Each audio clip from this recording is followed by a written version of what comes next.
அல்லேலூயா. இந்த காலை வேளை ஆராதனையிலே உங்களை சந்திப்பதிலே நான் பெருமகிழ்ச்சி அடைகிறேன். ஊடகத்தில் என்னோடு கூட பயணப்படுகிற அருமையான சகோதர சகோதரிகளுக்கும், நேரில் வந்து ஆராதனை கலந்து கொண்டிருக்கிற சகோதர சகோதரிகளுக்கும் கர்த்தருடைய நாமத்திலே உங்களை வாழ்த்துகிறேன், வரவேற்கிறேன். இந்த நாளிலே கர்த்தர் கடைசி கால செய்தி ஆக எபேசு சபையை குறித்து கர்த்தர் பேச விரும்புகிறார். அல்லேலூயா. கர்த்தர் போன வாரம் என்ன சபையை பேசினோம்? மறந்துட்டீங்க. தியேத்திரா. அல்லேலூயா. சபைக்கு ஆவியான சொல்லுகிறதை காது உள்ளவன் கேட்க கடவன். சபையை இப்போது நல்ல கவனமாக இருக்கிறீங்க. கர்த்தர் உங்களை ஆசீர்வதிப்பார். தியேத்திரா சபை குறித்து போன வாரம் பார்த்தோம்.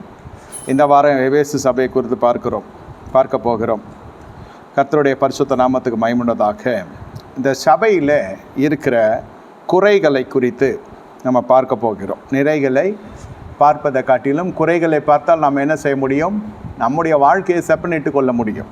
இந்த இடத்துல வேதம் சொல்லுகிறது 4வது வசனத்திலே, நீ ஆதியில் கொண்டிருந்த அன்பை விட்டாய் என்று உன் பேரில் எனக்கு ஒரு குறை உண்டு. ஆதி அன்பு. ஆதி அன்பில் கர்த்தர் நமக்கு ஒரு பக்குவத்தை கொடுக்கிறார். திருமணமாகட்டும், அது ரட்சிப்பின் வாழ்க்கையாக இருக்கட்டும், ஒரே மாதிரி தான். புதிதான ஒரு உற்சாகம் வரும். புதிய ஜோருன்னு சொல்லுவாங்க. விழா காலங்களில் அல்லது பண்டிகை காலங்களில் அல்லது பள்ளி திறந்த உடனே பிள்ளைகளுக்கு அந்த புது வஸ்திரம் தரிக்கிற பொழுது ஒரு புதிய ஆவியோடு இறங்குவார்கள். புது வருடத்திலிருந்து நடக்கும். சபையில் தீர்மானம் எடுக்கிறது என்ன, பிரதிஷ்டை பண்ணுகிறது என்ன, அவங்களே எடுக்கிறது பிரதிஷ்டை. கர்த்தர் சொல்லுகிற பிரதிஷ்டை இல்லை. நான் இப்படி செய்வேன் அப்படி செய்வேன். பலிபீடத்துலன்னு சொல்லுகிறவங்க என்ன சொல்லுவாங்க? வரும்போது ஒரு ஆத்துமாவோடு வரணும். இந்த ஆண்டு ஒன்றும் இல்லாமல் வந்தீங்க, அடுத்த வாட்டி ஆத்துமாவோடு வரணும். இப்படியெல்லாம் நடக்கும். இவங்களும் உறுதிமொழி கொடுப்பாங்க. இந்த நேரத்தில் கட்டடம் கட்டுவதற்குரிய நிதிகள் அது இதுன்னு எல்லாமே அந்த இடத்துல பேசப்படும். இதுவரை தசம் கொடுக்கல, இனி தசம் கொடுக்குறேன், இதுவரை ஆலயத்துக்கு வரல, இனி வர்றேன். ஏதேதோ ஒரு சால் ரிஃபார்மேஷன், என்ன புதுப்பித்து கொள்ளுகிறது. சரி, நல்லது தான், வரவேற்கிறேன். ஆதி அன்பில் எப்பொழுது நீங்கள் ஆதியில் கொண்டிருக்கிற அன்பை விட்டாய், ஃபர்ஸ்ட் லவ், உன் பேரில் எனக்கு ஒரு குறை உண்டு. ஆதியில் எப்படியா இருந்தீங்க? பழசெல்லாம் மறந்துட்டீங்கன்னு சொல்லுவாங்க இல்லையா உலகத்தில். ஆதி இல்லை, நான் சொல்கிறது பழைய வாழ்க்கையை சொல்ல. அந்த பழைய வாழ்க்கையிலிருந்து கர்த்தர் நம்மை கொண்டு வந்தாரே, அது எவ்வளோ பெரிய காரியம். திரும்பி பார்க்கிற பொழுது நம்முடைய சிற்றின்பங்கள், நம்மை அழுத்தி வந்த பாவங்கள், நம்மளை ஓங்கிய புயத்தோடு கூட நடத்தப்பட்ட இயற்கைக்கு மேற்பட்ட அல்லது ஏதோ ஒரு ஆவியின் நடத்துறதுனால தங்கள் ஜீவியத்தை கெடுத்து கொண்ட நாம் கர்த்தருடைய ஆவியானவரால் அலங்காரமாக நம்முடைய வாழ்க்கையை கர்த்தர் மாற செய்திருக்கிறார். அல்லேலூயா. இதை நினைக்கிற பொழுது அந்த ஆதி அன்பை மறுபடியும் பிறந்த விசுவாசிக்கு தான் அந்த ஆதி அன்பு வரும். பாரம்பரிய விசுவாசிக்கு வராது. கிறிஸ்துவ குடும்பத்தில் பிறந்திருக்கலாம், வளர்ந்துருக்கலாம், கிறிஸ்துவ பேர் தரித்திருக்கலாம், அது தவறு இல்லை. ஆனால் அவர்களுக்கு இல்லை. தனிப்பட்ட விதத்தில் கர்த்தரை அறிகிற பொழுது அந்த ஆரம்ப காலத்தில், அதனால்தான் சொல்லுகிறது, இந்த ஈஸ்டர், குட் ஃப்ரைடே இதெல்லாம் நமக்கு அனுதினமும் வருகிறது. அனுதினமும் நம்ம மனம் திரும்ப வேண்டும். கர்த்தருடைய சன்னிதானத்தில் நம்ம புதிய ஆவியை தரிப்பிக்க வேண்டும் என்றால் ஒவ்வொரு நாம் மனம் திரும்பி கொண்டே இருக்க வேண்டும். சிந்தனையில் செய்கிற தவறுகள், செய்கையில் செய்கிற தவறுகள், பிறரை அவமதிக்கிறது, பிறரை அற்பமாக எண்ணுகிறது, துச்சமாக எண்ணுகிறது, கனவீனப்படுத்துகிறது, கண்சாடையாய் பேசுகிறது, எவ்வளவோ காரியங்கள் ரட்சிக்கப்பட்ட பிறகும் நம்ம பின்தொடர்றதுக்கான காரணம் என்னவென்றால் ஆதி அன்புக்குள்ளே நம்ம இல்லை. ஒன்றும் வேணாம், யாரையும் பார்த்து நீங்கள் பழிக்க வேண்டாம் அல்லது நீங்கள் எதுவும் பரியாசம் பண்ண வேண்டாம். நம்முடைய வாழ்க்கையை மட்டுமே நோக்கி பார்த்தாலே, பவுல் சொல்லுகிறார், பாவிகளிலே பிரதான பாவி நான். ஒவ்வொரு மனுஷனுக்குள்ளும் இருக்கிற நிகழ்ந்து கொண்டிருக்கிற உபத்திரவத்தின் நிமித்தம் சொல்ல நான் சொல்லுகிறது, ஒவ்வொரு மனுஷனுக்குள்ளும் தெரிந்த மனுஷன் என்று சொல்வீர்கள் என்றால் உங்களுக்குள்ள ஒரு காரியம் இருக்க வேண்டும். என்னவென்றால், பாவிகளிலே பிரதான பாவி நான். என்னை கர்த்தர் சந்தித்தாரே, என்னை கர்த்தர் நேசித்தாரே. என்னையே சந்திக்கிற தேவன் ஏன் மற்றவர்களை சந்திக்கக்கூடாது? என்னை ரட்சித்த தேவன் ஏன் மற்றவரை ரட்சிக்கக்கூடாது? இப்படிப்பட்ட நல்ல அபிப்பிராயங்கள் எப்போ வரும்னு கேட்டால், நம்ம ஆதி அன்புக்குள்ளே வந்தால். இந்த ஆதியிலே கொண்டு இருக்கிற அன்பு எப்படி என்றால் அது மிகவும் பரிசுத்தமாக இருக்கும். ஃப்ரெஷர்ஸுக்கு எப்போவுமே குவாலிட்டி இருக்கும். வர ஊழியத்துக்கு வந்து கெட்டவன் எவ்வளோ பேர் இருக்கான். விசுவாசியாக இருந்து ஜெயித்தவனை ஊழியத்துக்கு வந்து கெட்டு குட்டிச்சவர் ஆனவன் நிறைய பேர் இருக்கான். நீங்கள் பார்த்துருப்பீங்க. கீழே இருந்து விழுந்தால், நீதிமான் விழுந்தால் 7 முறை விழுந்தாலும் எழுந்திருப்பான். ஆனால் சில ஜனங்கள் எவ்வளோ உயரமாக போகிறார்களோ அவ்வளோ எச்சரிக்கையாக இருக்க வேண்டும். அப்பொழுதும் நம்ம என்ன செய்ய வேண்டும்? ஆதி அன்பை நினைக்க வேண்டும். ஆதியில் உதவி செய்தவர்கள், ஆதியில் கொடுத்து உதவினர்கள், தோல் கொடு, அதெல்லாம் 2ஆம் பட்சம். என்னை தேடி வந்த நேசரை நான் எப்படி மறப்பேன்? இந்த திருவிருந்து எடுக்கிற பொழுது ஆண்டவர் என்ன சொல்லியிருக்கிறார்? எகிப்திலிருந்து உன்னை புறப்பட்ட நாளில் நான் செய்த ஒவ்வொரு காரியத்தையும் நீ நினைவு கூர்ந்து, எகிப்தில் எவ்வளோ கஷ்டப்பட்டோம், பாவ உலகத்தில் எவ்வளோ கஷ்டப்பட்டோம், யாருடைய கரம் ஓங்கி இருந்தது? பார்வோனுடைய கரம் ஓங்கி இருந்தது. பார்வோன் எதை குறிக்கிறது? உலகத்தின் அதிபதியாக பிசாசை குறிக்கிறது. இப்படியாக நம்ம நினைத்து நினைத்து நினைத்து திருவிருந்து நேரத்தில் இல்லை, நம்முடைய வழக்கம் திருவிருந்துக்கு முன்னமே சனிக்கிழமையிலே இருதயத்தை ஊற்றி ஜெபித்து நம்ம எல்லா அழுக்கையும் கழுவி சுத்திகரிக்கப்படுகிறோம்.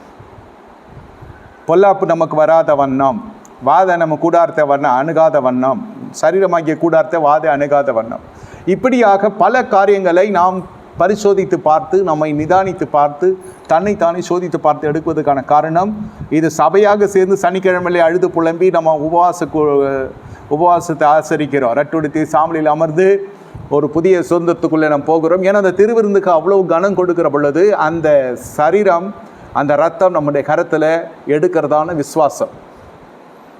இது மற்றவர்களுக்கு எப்படி எடுத்துக்கொள்கிறார்களோ அது விஷயம் வேறு. மொண்டு கொண்டு whoever got a thirst come and drink அப்படின்னா அது தண்ணீர் பந்தல். இது ஒரு நியமனிஷ்டியோடு ஒரு ஆச்சாரியத்துவத்தோடு ஆசரிக்கிற பொழுது அதனுடைய அபிஷேகமும் வேறு, அதனுடைய அற்புதத்தின் வல்லமைகள் வேறு. இது நடைமுறை. இந்த ஆதி அன்பை நினைக்காமல் இருக்க முடியாது.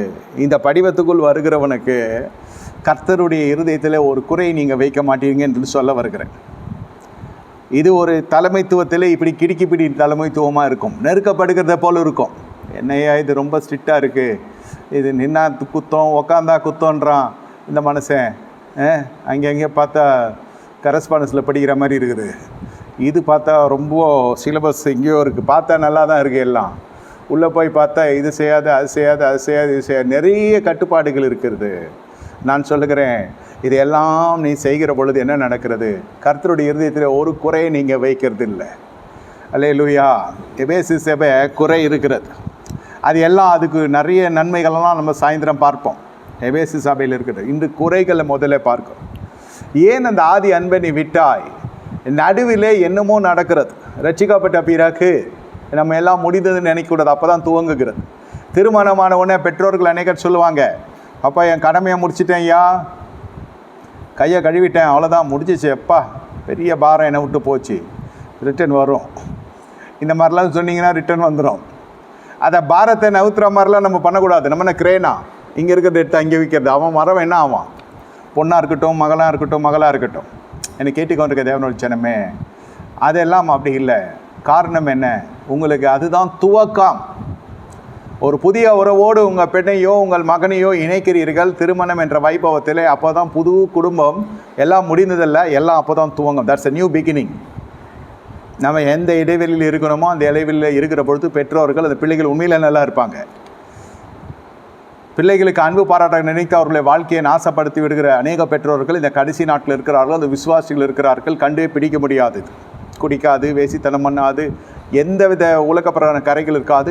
ஆனால் நீ ஆதி அன்பை விட்டாய், நீ ஆதி அன்பை விட்டாய் என்ற உன் பேரில் ஒரு குறை உண்டு.